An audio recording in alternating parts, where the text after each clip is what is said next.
Hey guys, this is an album cover, and this will be the first trial segment of a trial video of a new segment that I am going to try to entitle Training. So these are going to be videos that I will have been sent or I will get that show the importance of some basic mechanics, some basic things that I usually say in all my videos that basically just show why you need to do this and what happens if you don't. So without further ado, let's go ahead and start this. So this game was sent to me. It was sent to me by Traven, and it is going to be against Traven and Chalcinator. So kind of like Jeffrey Chaucer, but the nature form of him. And so Traven does have his cap locks on. So anyway, this game is going to show the fundamentals and the necessity, the reason why you need to always be, if you're moving out to attack, you can't ever just focus on your attack. You need to always be focused on your macro too. So let's say, for instance, and I do this as well, but let's say if you move out and you do an attack, okay? And let's say you both kill each other's armies off. So it's an even trade. It's a successful attack, if you want to say that. But it doesn't kill your opponent, but you don't have an army and he doesn't have an army either. How many times have you said, oh crap, I've got to start making workers again? Like, oh crap, I forgot to make SCVs. Like, or oh crap, I need to start pumping out some more drones. Or I need to start making probes again. Like, whenever you should be moving out to attack, and even during the battle, you should be always keeping your worker count being produced. And it's a little bit different with Zerg, obviously, but it's very easy for Terran and Protoss to just say, okay, I should always be making SCVs or probes. Because, and that's definitely very much true when you move out to do an attack and you trade armies. So you both don't have any units, any army anymore. But if you have been producing workers during the attack and during when you're moving out, and your opponent hasn't, then even though you both don't have an army, you're going to have a stronger economic advantage, and you are going to have a lot more, like, you're going to have an advantage, and you can use that in building up your next army to go and kill his. And if you have a better economy, then your next army is going to be bigger than what he could do with his original economy. So that goes to say, always be focusing on economy no matter what you're doing. And this game will show us an example of when that doesn't happen, when you focus only on attacking your opponent, and then if it works, then of course your opponent's dead and you've won. But of course 9 times out of 10 it won't work, and when that does happen, then you will have some sort of backup. So this, we're not really going to look at as far as build orders or micro or anything like that, because of course this game, I think Traven is either in the silver or gold league, so no insanely massive APMs or finely tuned build orders or anything like this. So really, these Zerglings could do potentially a lot of damage to this right now, but Chalcinator is just going to pull them back pretty easily.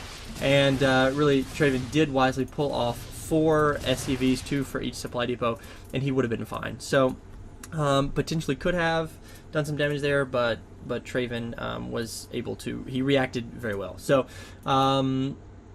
what we are going to see is the Chalcinator is going to do a drop, and what he's not going to do is, right now he's not making drones. So let's look at just his income. His income right now is he's got 10 harvesters. Specifically, and actually 2 of them are not doing anything. So the way a lot of people play Zerg, I almost said the way Zerg should be played, but SC2 is so early that it's really, you can't really determine how it should be played all the time. So the way a lot of Zerg players play is a macro styled play, which that's fine if you want to do that, it's fine if you don't, but you should always have some sort of working on everything in the game. Like, I don't think it is a very wise thing to do to just say, okay, I'm going to abandon all other production at an early stage in the game like this and only make Zerglings. If I only have 12 harvesters, that's not a good idea, because as we can see, Traven has 19. And sure, if he had been producing SCVs as well as he could have, he would be at more, and he is doing a good job keeping his energy down on his orbital command. But even though he hasn't been perfect, since his opponent has he's only got 12 drones right now, that is not enough to effectively have the income and the economics that he needs to be able to do anything. So we can already see that Chalcinator is going to position his overlords somewhat over here, so he can just go ahead and drop. And we've got this massling army. So we do see a factory on the way for Traven. So right now Traven is just basically building up. He could go ahead and he's doing a pretty good job keeping his money down. He's got a little bit excess. Right now he could go ahead and start trying to build a command center and go ahead and get that built so that he could just fly it down here when it is done. But right now both player has not expanded yet, and so that I think is a mistake, because you both have some sort of army so that you can hold off something. And then Traven, of course, does have this Zelnaga Watchtower, so he's going to be able to tell whenever units come out here to attack. So I really do think that Traven needs an expansion right now. He needs one, because as we can see, of course he can't see this during the game, but he is at a significant advantage in his harvesters. So if he built a command center here and started making more harvesters, that would just make his advantage so much bigger. So as we can see, Chalcinator is researching the ventral sacks, which will allow these overlords to carry these units over here, and getting a few Hellions. And right now, especially, both armies are getting pretty big, with, of course, Traven has the bigger army. Now I'm going to pause it here for a second. Why is Traven's army bigger? Look at the resources tab. Okay, they both have pretty low resources. So what's the deal? The deal is Traven has more harvesters, which means he has gotten more money, which means he can have a bigger army and still keep his money down. That is so important, because these just few amount of harvesters that Chalcinator has is just not enough to keep up with not only the greater number of SCVs that Traven has, but also he's got his mules, which are just beastly. So it doesn't necessarily matter. And he does have one.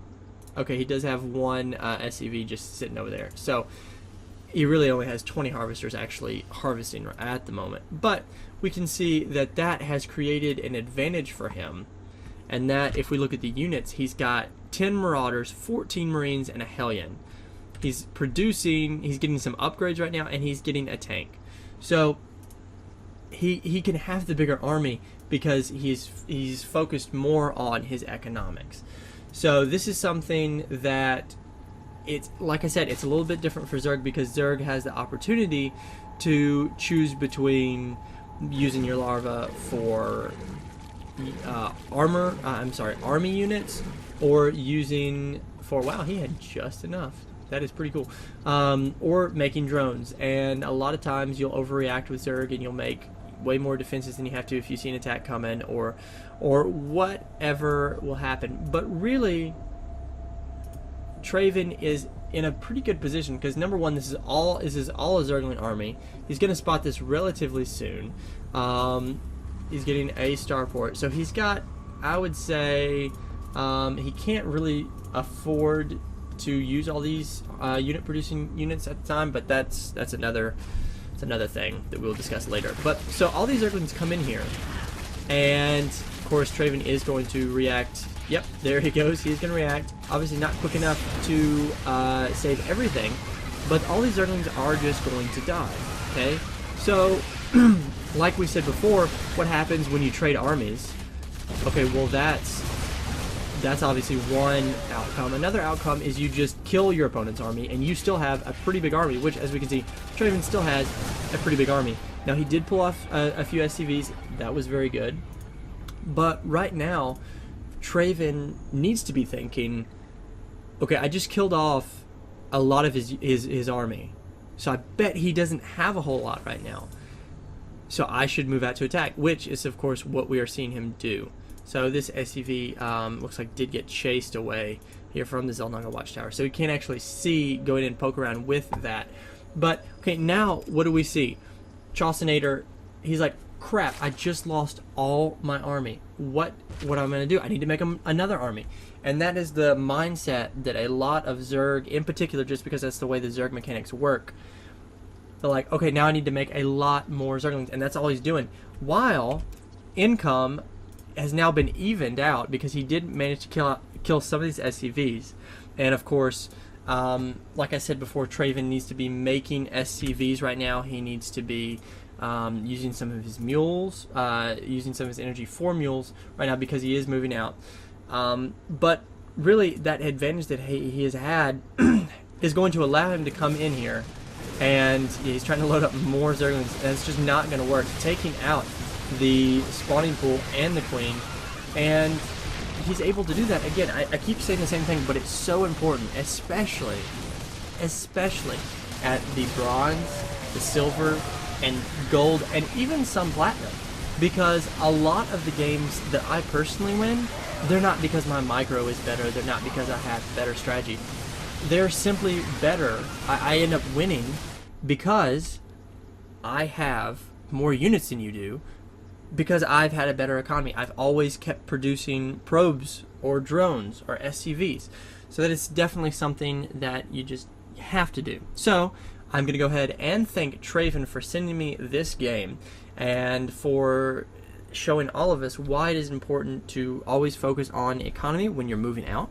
And yeah, really. So in the comments below, please let me know if you think you would enjoy watching a segment called training, and with kind of games like this. Not all of the games are going to be from bronze, silver, and gold. Some of them could be platinum and even some diamond. So basically just focusing on mechanics and really trying to improve your play. So let me know what you think, and without further ado, this is an album cover, sign off.